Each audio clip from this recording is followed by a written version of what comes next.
don't sit in the comfy chair. Don't allow yourself to get into a position where you're not challenged and you're not constantly being asked questions of to deliver the best for you, because that's where you will start to stagnate and you'll not be able to be the best version of yourself.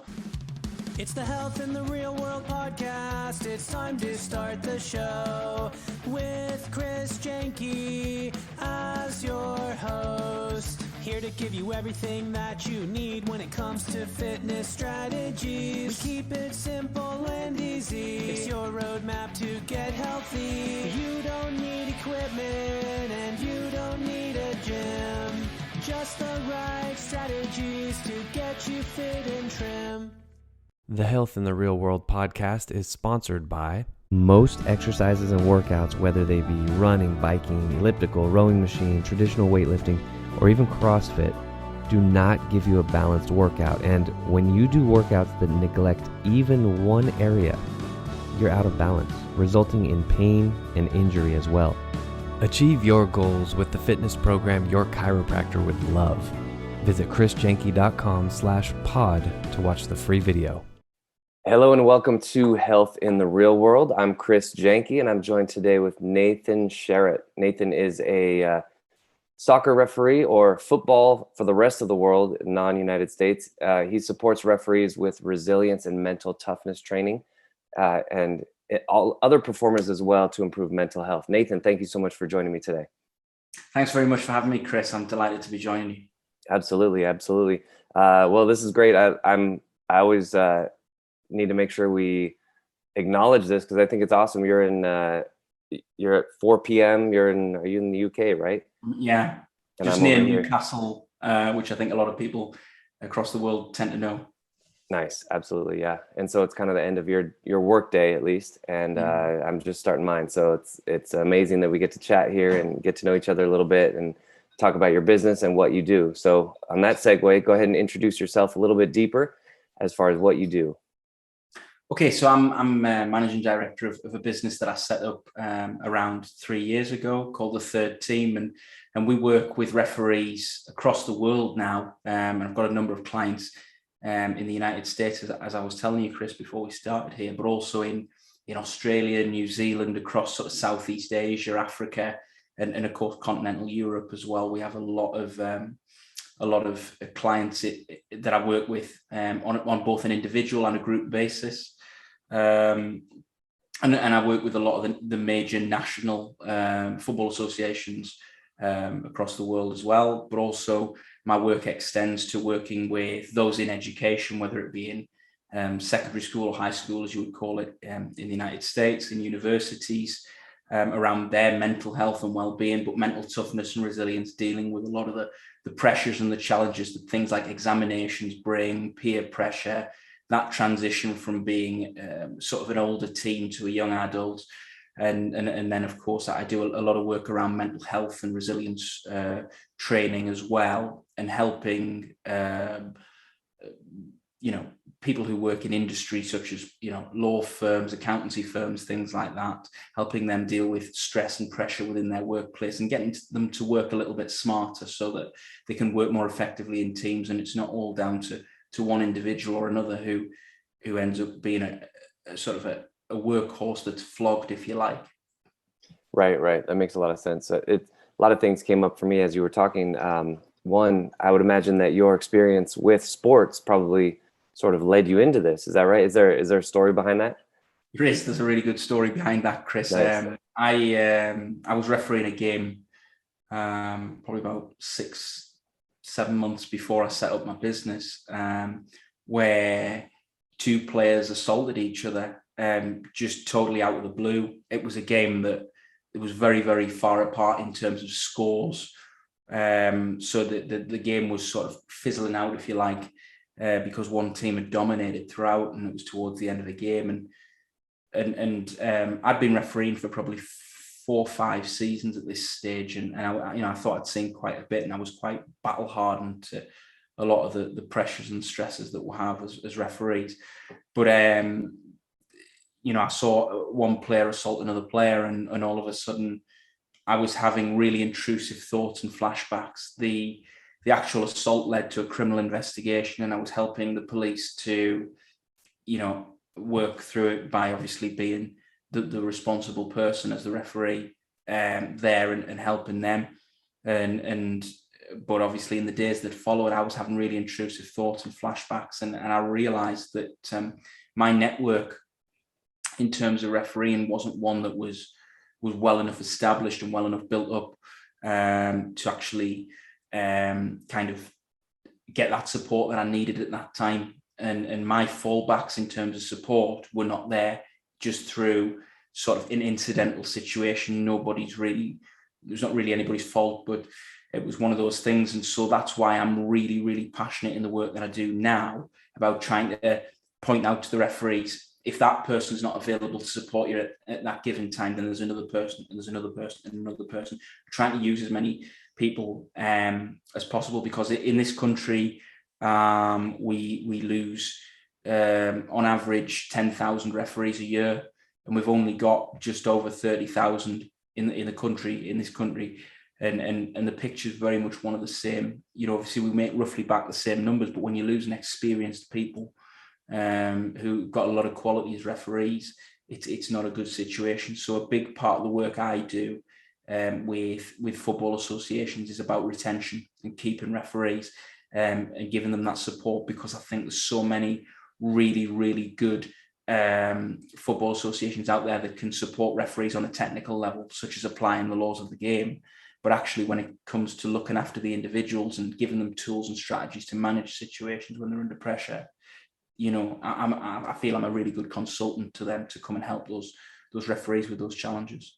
Right. That's awesome. So basically you experienced something that was sort of outside of your kind of day-to-day comfort zone. You didn't quite know how to handle it, which, soccer referee or not, a lot of people will go through that. So how do you take that to the next level into the business environment?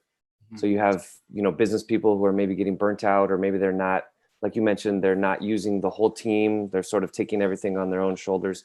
How do you take those concepts that you learned on the field and then sort of transfer those into that environment? Well, a lot of them come around my education and my upskilling, in relation to the work I did around mental health first aid, but also the work that I did when I became a mental toughness practitioner, an NLP practitioner. All these skills, they've come into sort of a melting pot, really. And I use real sort of areas of real importance, such as confidence and control and things like that. And I think that they're big factors, Chris, like you touched on there, in terms of it being around one person or another person.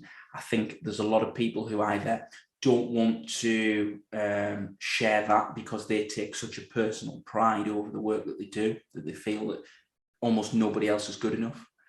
But also you get the other side of it, where they see somebody who's really good, who gets squeezed a little bit in the middle as well. You've got board level people, and you've got those sort of, people who are maybe coming out of university or whatever it might be, and are just coming into the industry. And the people in the middle generally tend to be the ones that are squeezed the most. And I think that that's something that we can understand from many aspects of life, is those who tend to be in the middle generally tend to be the ones that get squeezed the most.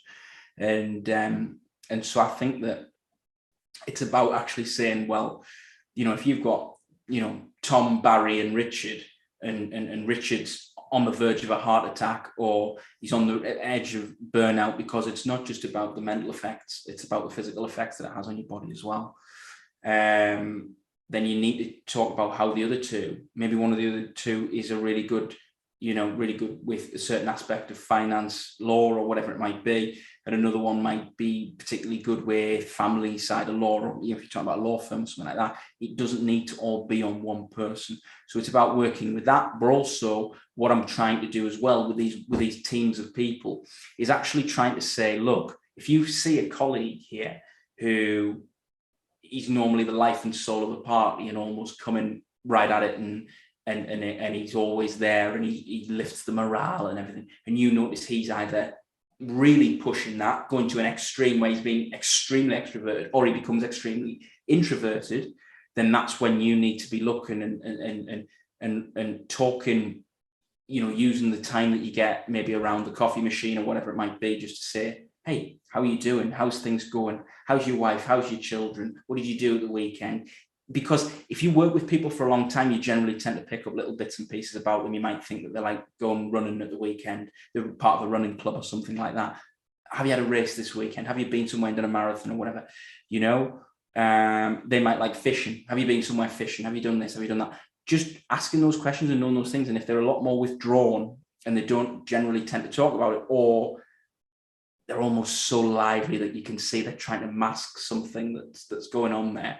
It's about educating people about that so that we can help each other in that workplace. Because ultimately, if the team goes a man down or someone, I use a man in the plural term, man or woman, down, you may have a problem in terms of the success of that team without a crucial component. Whereas if you're looking after each other, both with a workload, but also personally just saying how you're doing and things like that, that can massively change. So we do a lot of education around signs to look out for, give them a little bit of background knowledge about, sort of a lot of mental health challenges and things that people can function every day with, but they might need to have a little bit of help with managing and might slip beyond their level of control from time to time as well. Right. That's great. So you mentioned kind of like that person who sort of withdraws and they kind of go down, or that person who goes and they're kind of overcompensating, they're going up beyond what they normally would do, and looking for somebody or looking for that in somebody else. Would you say, like, personally too, we can look at that in ourselves, like, where am I? I would imagine, I mean, actually, I should ask you like this. Do you find that it's hard for people to ask for help? Like if they are at that point, where they realize they're shouldering too much of the responsibility. Have you seen people like kind of resist asking for help? Like, no, I could do this alone. And if they do if they are open to asking for help, how would they go about doing that to enhance their mental health? I think that what you find, Chris, is you find a lot of differences in terms of where people are in their lives and things. So with a lot of my football work that I do, we have generally I tend to work with a lot of younger officials, more than older officials. And with the generation, I think it's a generational thing. With that generation of people, I think it's a lot easier for them to actually put their hand up and say, hey, look, I'm struggling a little bit here. I need a little bit of help. I found this a little bit more difficult. And I'm feeling this way, or I'm feeling another way. Whereas I think that when you go into more established circumstances, when I do a little bit more work in the corporate space and things like that, I think that what you tend to find is that the members of staff are a little bit more resistant to asking for help, because I think particularly in Britain, we've had this stiff upper lip rhetoric, which is a load of nonsense, and it's actually really dangerous for our mental health and well-being to try and just soldier on and not admit that we're struggling. But I think that it still lives within them a bit. And I think that, they find it a little bit more difficult to actually say, I'm finding this really difficult and you're pushing me really hard here, and it's having a massive effect on my physical health, my mental health, but also the things I need to recover, such as it's eating into family time, it's eating into time when I like to do my hobbies and things like that, and I'm not getting enough time to rest and recharge. And that's where you find it. So I really think that, which is a really pleasing thing. I'm 24 years old, and I like to think that people in their 20s and 30s at the moment are really getting better at asking for help and holding their hands up and saying that they're struggling. But I think 40s, 50s, and 60s people who are in the workforce, they're a little bit more resistant to doing that because it never was the way, and it wasn't really accepted, particularly I think when they were growing up, and when they look at their parents' generation and even their grandparents' generation, it was very, very much a different world. Yeah, I would agree with that. I'm 41, and I think I would fall more on the side of maybe it's a little bit more challenging for me to ask for help, because I think there is sort of that, not only the soldier on, but hey, at the other side of this, I'm going to be much stronger because I'm going to go through this battle. And there's, of course, you want to sort of walk the line, right? Like, if it's too easy, then the company might not even need you. It's like you're not doing any work. If it's too hard, like, hey, maybe we should hire another employee or two to shoulder some of my burden, because one person should not be asked to do this much work. And like always, it's a balance, right? Just like what you were talking about with the behavior of an individual. If they go, higher than normal and they're overcompensating or they're withdrawing, there's always a balance, right? Each one of us has sort of that balance point. And like you said, where you work somewhere long enough, you sort of get to know the people, where their balance points are, sort of what they're like and what their behavior is, and how to sort of navigate that. I want to go real big picture, Nathan, about, I want to put you in front of a graduating class at a university, and you're the motivational speaker, and your job is to give, let's say 1 to 2 minute motivational speech on how they can get the most out of their lives. So you can go real big picture, different life principles that you've learned, different ways that you feel somebody could approach their life to make the most out of it. I think that I would definitely start by telling them that, one of the great phrases I've heard, over time is, don't sit in the comfy chair. So I think that it's one of my things that I've taken on as well, because I really, really like that concept of don't sit in the comfy chair. So it's something I would be absolutely telling the students as they graduate, is don't sit in the comfy chair. Don't allow yourself to get into a position where you're not challenged and you're not constantly being asked questions of to deliver the best for you, because that's where you will start to stagnate and you'll not be able to be the best version of yourself. I think that the other thing that I would be telling them is I would be talking to them massively about almost if it doesn't feel maybe like it's the right thing, to maybe go with it up to a point, because you never know where something can lead you. I never ever thought, even 6 months before really I became self-employed, I never thought I'd run my own business. So I think that never rule anything out. Never think that thing could never happen, or this thing could never happen. And remember to take the rough with the smooth as well. It's not always going to be plain sailing, and things are going to pinch a little bit, like a new pair of shoes. But those shoes will not pinch forever. You will soften them and they will become comfortable. They might even become your favorite pair of shoes. So I think try not to think because they give you maybe a blister the first time you put them on that it's not right for you. Give things a chance, allow yourself to develop and see how things go. And I think the big thing as well is really be open to relationships with different people as well, because that's where you're going to learn so much from the people around you. Never dismiss one person or another person because there's maybe a characteristic you see or feel you don't like about them. Be open to meeting everybody and understanding their perspective, because as much as it sounds like a cliche, we are kind of all on a bit of a journey, and everybody comes to you at a point in your life with different experiences. And I'm a firm believer that you can take something from everyone you meet and use it for your own good. I think we're all looking to make our own life. And part of that is picking from the strawberries, picking from the raspberries, picking from the olives, getting different bits and pieces so that your fruit and vegetable, if you like, which is the makeup of your life, is a good mix and a healthy mix and a balanced mix.